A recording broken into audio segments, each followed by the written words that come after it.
Donc, je reviens rapidement pour vous parler des 5 types de villages. Je dis premièrement, d'accord, j'ai parlé du village de qui? De ton père. C'est ton village. Deuxièmement, il y a le village de qui? De ta mère. C'est un autre type de village. Troisièmement, il y a le lieu où tu as grandi. Numéro 3, j'ai dit quoi? Le lieu où tu as grandi. Numéro 4, il y a ce qu'on appelle le village par alliance. Le village par quoi? Naturalisation, où tu vas aussi. Ce village-là, il y a des éléments de ta vie. Pourquoi? Parce que les esprits de ce village-là t'ont déjà identifié comme membre de leur. Une restauration. La terre chauffe et prend feu. Feu, feu. C'est brisé. Il a senti aussi quelque chose a battu dans son cœur. Dresseur, manifeste-toi. Sang de Jésus, libère les nombreux. Par le feu, par le feu. Quand vous faites ça, les esprits là vous marquent et vous reconnaissent. Jésus s'est fait malédiction pour qu'on devienne quoi? Bénédiction. C'est un autre type de village. Le lieu où tu as passé la majeure partie de ton enfance. C'est un autre type de village pour toi. C'est une terre que tu dois honorer. Vous m'entendez? Attendez. Vous savez pourquoi? Quand Jésus naît, il part d'abord en Égypte avant de rentrer commencer le ministère. Vous savez pourquoi? Parce que ses ancêtres ont été tenus en captivité pendant 400 ans en Égypte. Et c'est là-bas qu'ils ont appris toute la doctrine et la foi et la religion juive qui lui a été transmise. Donc il est devenu le bénéficiaire plus tard. C'est pourquoi Jésus, vous allez seulement dire qu'il a fui Hérode. Il est parti où? En Égypte. Pourquoi en fuyant Hérode, il n'est pas parti dans notre pays, à Rome ou bien... Bon, non, pas peut-être, c'était les Romains qui le cherchaient. Il n'est pas parti dans un autre, en Asie ou ailleurs. Il est seulement parti en Égypte. Voilà, on m'a dit que les Bagantés à Konsamba, ils sont même partis là-bas, on les enterre même là-bas, ils vivent là-bas, ils parlent lombo, et pourtant sont les gars d'eau. Ce sont les Bagantés. Ça, c'est un village. Donc, même si plus tard, tu retrouves ton premier village, est-ce que vous comprenez, n'est-ce pas? Il y a maintenant quoi? Le village par quoi? Naturalisation, où tu vas aussi. Ce village-là, il y a des éléments de ta vie. Pourquoi? Parce que les esprits de ce village-là t'ont déjà identifié comme membre de leur. C'est même pas toi qui as fait ce ton père, c'est ta mère. Ils sont allés vivre là-bas, ils sont familiarisés là-bas. Et autres. Alléluia. Amen. Et vous savez que, quand on parle même des villages, il y a ce qu'on appelle la limite physique d'un village et la limite spirituelle d'un village. Est-ce que vous savez ça? Il y a la limite quoi? Et la limite quoi? Est-ce que vous savez ça? Il y a certaines parties de Yaoundé qui n'appartiennent pas au Yaoundé. Qui sont, c'est peut-être une partie des gens d'Oba là que les Yaoundé ont pris. Et les esprits qui règnent dans la partie là, ce sont les esprits d'où? D'Oba là. Si les esprits de Yaoundé viennent là-bas, on va les tailler. Bon, attendez. Mieux j'avance. C'est compliqué ce que je dis. Bon, je prends un exemple simple. Prenez même le cas, je prends un peu l'Ouest Cameroun. Chez les Badjoun. Il y a des parties à Badjoun.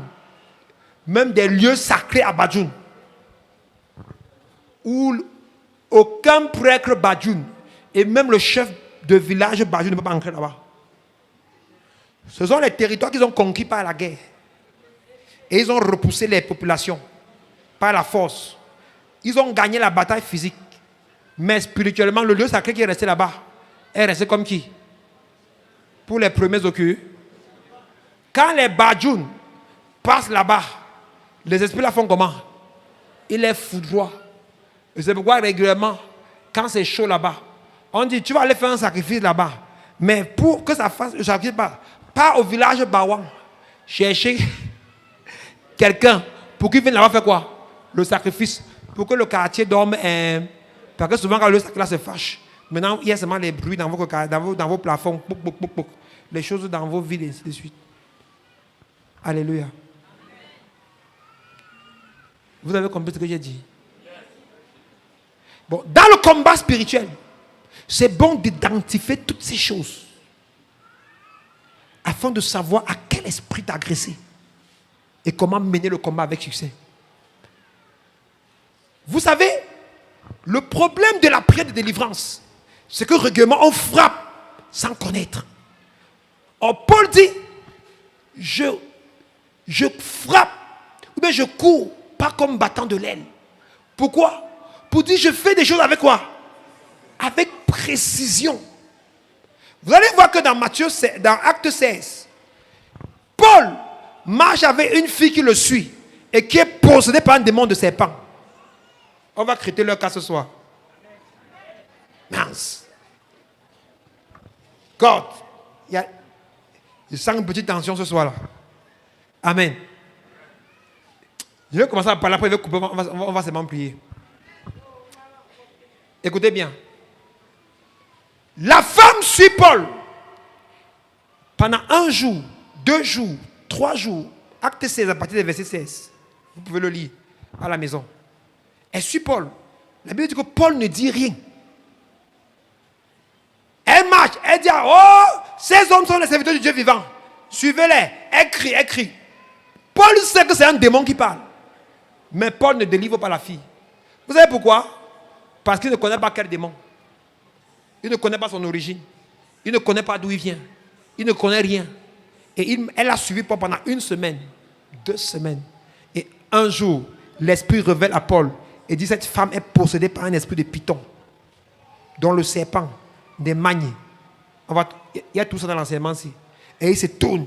Il dit, esprit de python, libère cette femme au nom de Jésus-Christ. Et au même instant, la femme est comment? Délivrée. Souvent, le combat spirituel que tu mènes fait 6 ans parce que tu n'as pas identifié l'esprit. Si tu identifies l'esprit, en 10 minutes, le problème que tu as lutté pendant 20 ans est terminé. Et c'est pourquoi la Bible dit, quand il n'y a pas la révélation, mon peuple périt. Je me rappelle avant ma conversion, ma famille était déjà très chrétienne. Il y avait des chrétiens dans ma famille qui priaient violemment. Est-ce que vous comprenez un peu? Mais il y avait un problème. Il n'y avait pas la révélation. Alléluia. Et quand je me suis converti, Dieu a ouvert mes yeux, j'ai commencé à voir. Et souvent, leur raconter leurs histoires. Un temps, m'a même dit que mon ami, tu es un enfant incarné. Comment tu es né hier et tu nous racontes les histoires il y a 40 ans derrière, il y a 50 ans derrière. Ça veut dire que ils sont allés voir un pasteur pentecôte. J'aime bien mes amis les pasteurs pentecôtes. Mais souvent, vous avez des révélations, vous divisez les familles des gens pour rien. Quand tu ne connais pas, tu n'es pas obligé de parler. Il y a des gens qui vont me chercher, même ici au bureau. Je prie pour la personne, après la personne sort. Le pasteur n'a rien parlé pour moi. Je suis là pour parler sur toi. Si Dieu ne me dit pas, il ne dit rien. Vous n'êtes pas obligé de créer les choses et raconter aux gens. Vous n'êtes pas... Si quelque chose te dépasse, tu ne comprends pas, mieux tu fermes ta... Et tu remarques les mains de Dieu. Et il y a les gens, il y a les serviteurs de Dieu, quand ils vont te voir, ils vont toujours vouloir te dire quelque chose. Yeah. Et il y a un pasteur qui leur a dit que l'enfant, c'est là, il a l'esprit du soleil. Que c'est un enfant incarné, il est venu d'une autre planète. Il dit que je suis l'immaculé comme ça, comme Jésus est. Donc Jésus même pas passé par l'union d'un homme et d'une... C'est ça que le pasteur de la prophétie. Celui que les matins avaient donné l'argent pour la prophétie, lorsqu'il a dit que man of God, hey, papa a parlé, ils ont été les portes.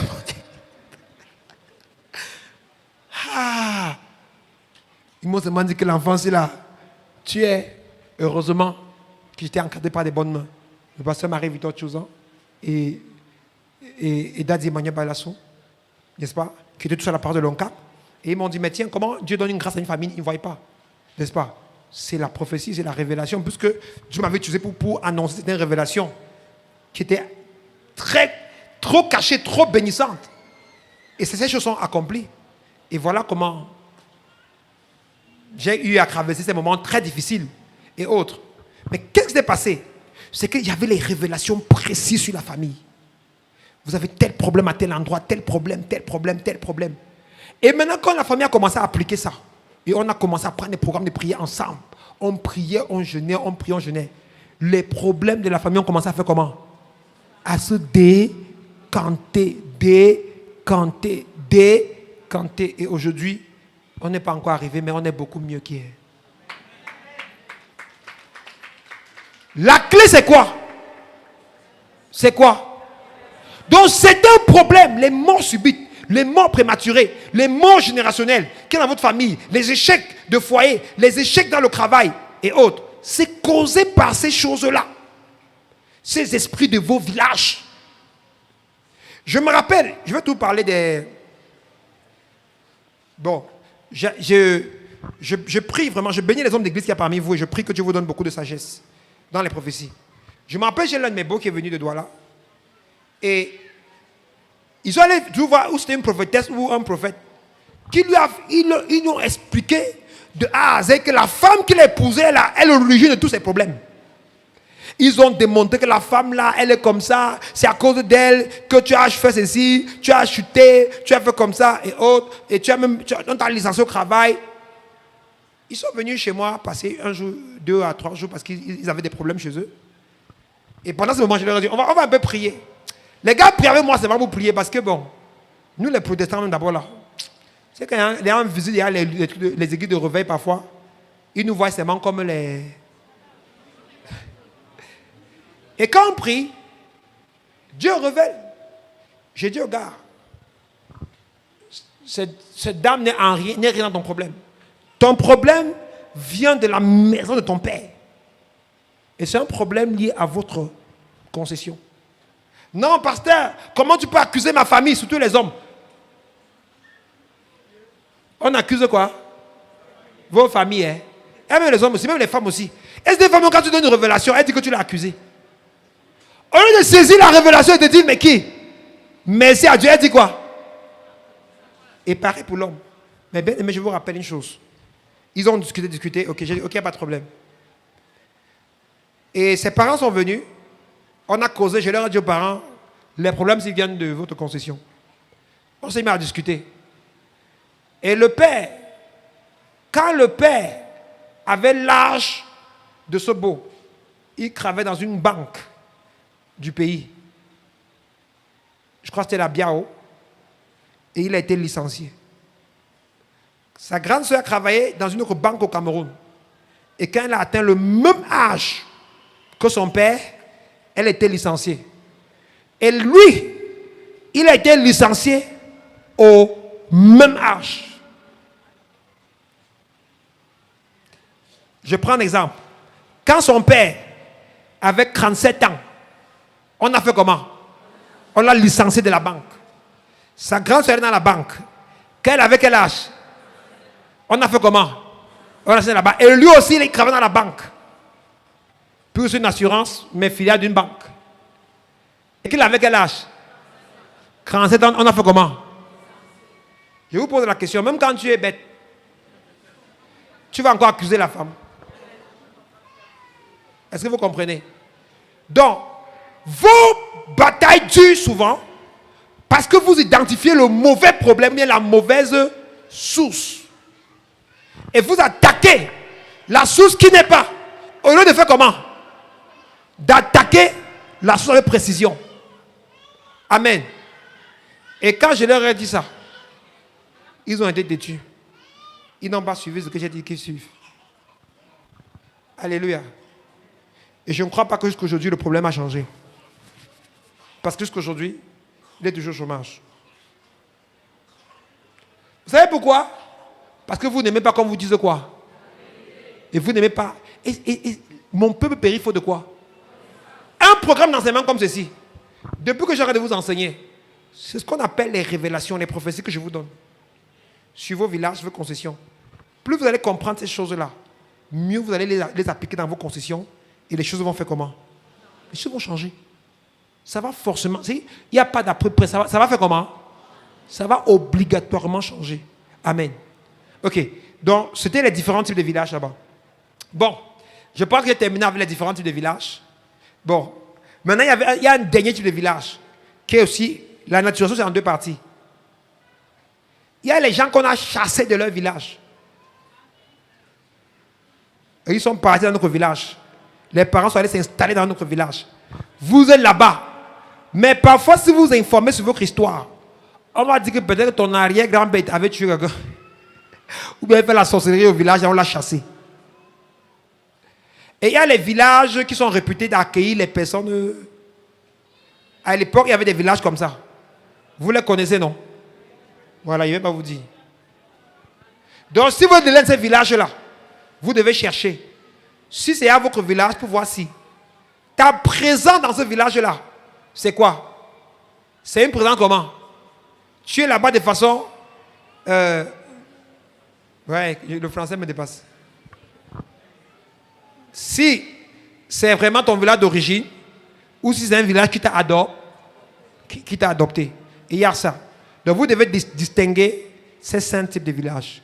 Amen. Je voulais poser la base pour que nous comprenions la suite. Mais n'oublions pas, le principal, c'est quel village? De ton père. Point final. Amen. Bon. Ok. Let me look at my time. My God.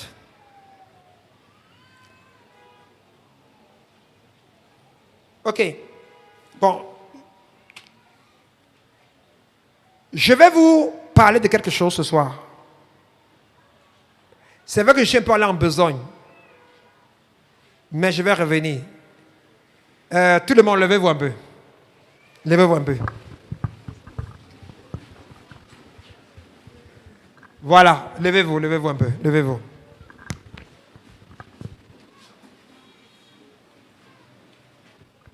Merci, asseyez-vous encore, ça va.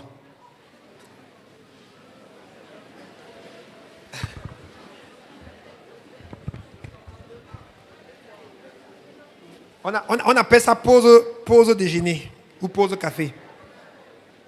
Écoutez, il y a un type de bénédiction que pour avoir, ça doit partir de votre concession familiale.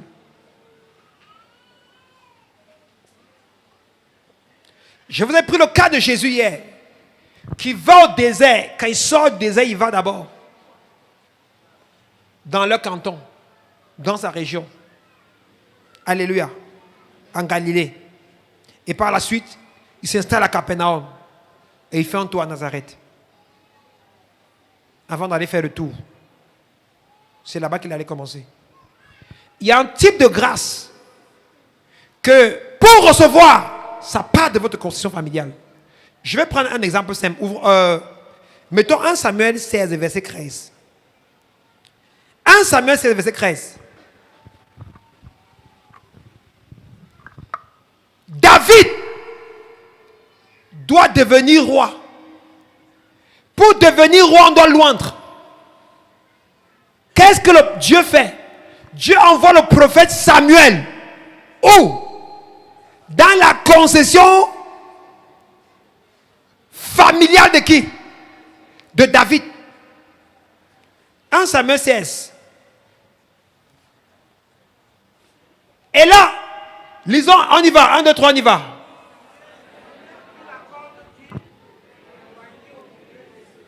Au milieu de qui? Il prit quoi? La corne d'huile éloignée au milieu de ses frères.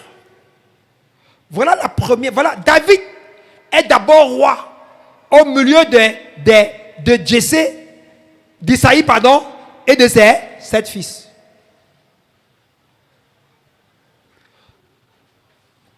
Pour vous dire quel est le niveau de royauté qui commence dans votre concession familiale. Ok. Deuxième niveau de royauté. Prenons 2 Samuel 2, verset 4a. Ici, maintenant, c'est la région d'origine de David qui lui donne l'onction pour devenir roi. Je prends un cas. Tu es Yaoundé. Et à Yaoundé, tu es chez l'invoque en Tangana ou bien les Itoudji. Tu aspires à la royauté, à devenir même président du Cameroun. Première onction, c'est chez ton père, au milieu des frères. On a versé l'huile. Deuxième onction, lisons le texte. Allons-y rapidement, pardon. Allons-y rapidement. 2 Samuel 2, verset 4. Il est écrit quoi?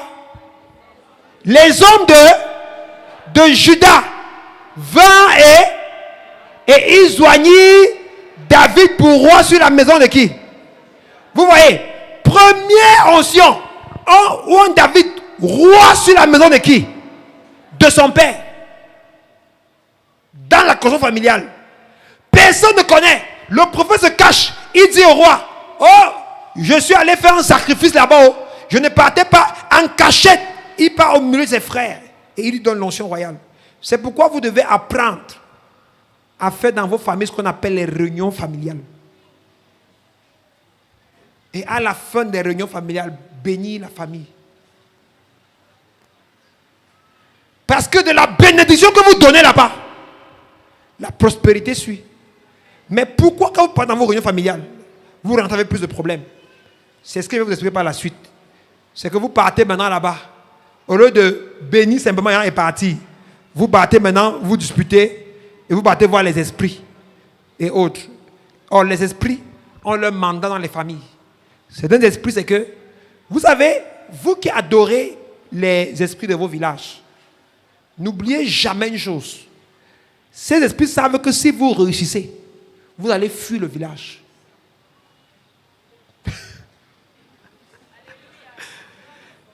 Et c'est la raison pour laquelle ils doivent toujours tout faire pour que vous fassiez comment? Pour que vous échouez. On vous met la corde au pied, on fait comment? On laisse un peu, on tire de temps. Ils ne peuvent pas vous faire réussir. J'ai prié pour la délivrance de plusieurs personnes. C'est un qui devait devenir. Quand par exemple le magne arrête quelqu'un, on veut que je devienne voyant, même quand tu es un homme d'affaires en ville, même tu as les immeubles, qu'est-ce qu'on fait? Les gars commencent à attaquer tes biens, ça part un par un. Un par un. Un par un. Après, progressivement, tu t'habitues à marcher. D'abord avec. Tu m'as amené avec les petites voitures. Après, tu m'as même avec la moto. Après, le vélo. Après, tu apprends à marcher à pied. De temps en temps. Après, quand tes amis te voient, ils s'arrêtent même pour te saluer. Et après, tu rentres où? Au village. Et maintenant, quand on va au village, on dit que tu vois déjà la place. On dit que tu fais comment? Tu vois déjà la place. Et autres. C'est le processus par lequel ils vous prennent. Oh, ouais. Comment parlez-vous riez?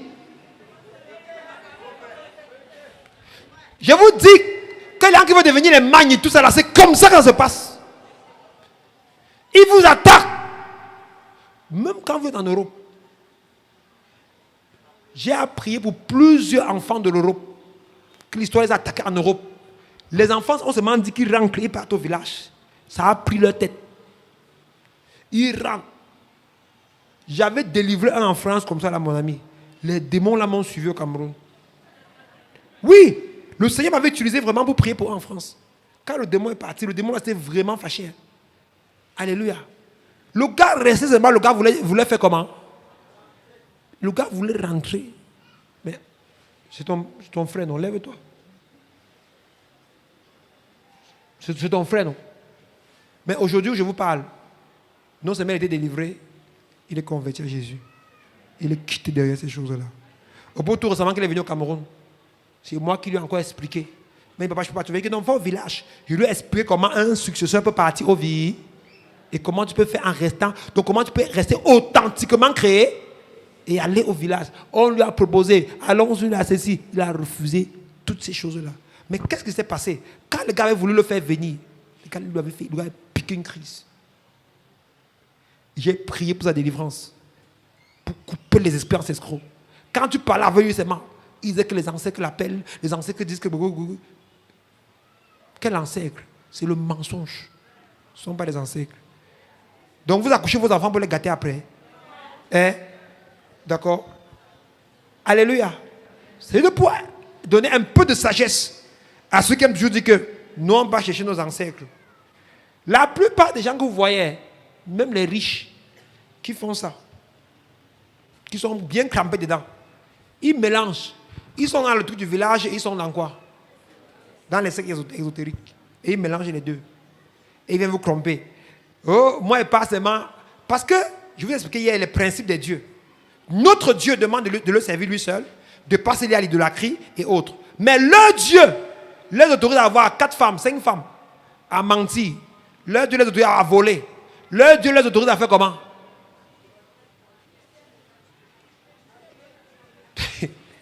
Non, mais à tuer. Je ne sais pas si les dieux du village demandent de tuer les gens. Mais c'est quand même qu'il y a les gens qui sont les grands notables. Et c'est eux qui doivent manger dans les lieux sacrés. Mais eux tuent les gens. Ils font des rituels. Mais c'est eux qui vont dans les lieux sacrés. Donc, dans leur milieu, c'est autorisé. On peut faire plusieurs Allah. Mais en Christ, on ne peut pas servir 2 maîtres Allah. Sinon, ce sont les faux. Quand vous les voyez à l'église, ils viennent s'asseoir dans les premiers bancs, ils viennent faire comme des tours. Ce sont les gens, comme vous voyez dans les loges, ils viennent s'asseoir à l'église. Ce sont les disciples de Satan envoyés pour détruire l'église ou bien pour faire les recrutements dans l'église.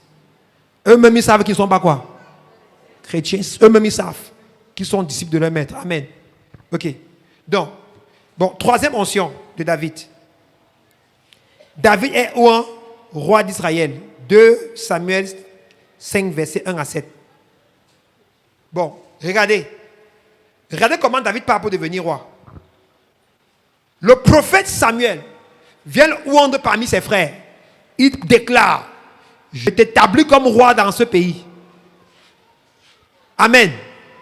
La famille dit comment? Il dit: fermez vos bouches, ne dites à paix. Après, le temps évolue. Les gens de la région de David, donc comme vous voyez que du centre, les gens du centre se rassemblent et viennent voir David pour faire comment? Éloigne encore comme roi. Il devient roi sur quoi? Sur le centre. Et maintenant, pour terminer, les gens du Cameroun, donc de tout Israël, se rassemblent et viennent dire à David quoi? Tu es notre roi. Et vous allez voir que c'est l'une des raisons pour laquelle la royauté de David a été la plus solide en Israël. Parce que la bénédiction est partie d'où? De la concession quoi? Familiale. Pour arriver au sommet. Donc vous qui négligez vos familles, la maison de vos parents, vous qui négligez vos villages, sachez qu'il y a des bénédictions que pour avoir, il faut passer par là. Je vous ai parlé de Paul. Comme il est parti à Jérusalem, il partait constamment se ressourcer à Jérusalem avant de partir en mission. Je vous ai parlé de qui? De Jésus. Je vous ai parlé de Daniel, qui priait en faisant comment? En ouvrant la fenêtre sur quoi? Sur Jérusalem. Je vous ai parlé de David, qui a été où en où? Dans la concession familiale. Parce que notre thème parle de la concession familiale. Amen. Et c'est à partir de là qu'il a commencé à grandir pour devenir roi. Amen.